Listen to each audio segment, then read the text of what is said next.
நீ வந்து +2 எவ்வளோ படிச்சா, குரானுக்கு நீ எவ்வளோ படிச்சா எல்லாம் கேட்பான். 10th எக்ஸாம் நீ எப்படி ப்ரிப்பேர் பண்ண, இதில் நீ எவ்வளோ எஃபர்ட் போட்ட, அங்கே மட்டும் டிக்ஷனரி வாங்கி படிக்கிறான். அவன் புரியுது இல்லைல்ல, அந்த சிலபஸ் புரியுது இல்லை, அதுக்கு என்ன இருக்கு கைடு வாங்குறப்ப குரான் புரியல, தப்சீர் வாங்கி படி. குரான் புரியல, தப்சீர் வாங்கி படி. டெய்லி 1 hour படிச்சு உனக்கு குரான் புரியலையா? படிக்கவே இல்லை, புரியல. அரபியில் படித்தா புரியல. அது ஒரு எழுத்துக்கு 10 நன்மை கிடைக்கும்னு வேற உனக்கு வந்து அதுவும் வந்து தவறான வாக்குறுதி.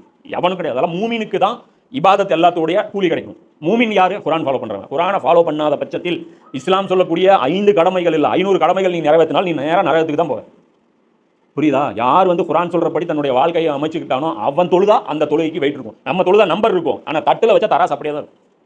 அல்லாஹ் எந்த வாக்குறுதியும் சொர்க்கத்தை பற்றிய வாக்குறுதி கொடுக்குற இடத்துல பாரு எங்கேயுமே முஸ்லீம்களுக்கு நல்லா மென்ஷன் பண்ண மாட்டான், மூமின்களுக்கு மென்ஷன் பண்ண.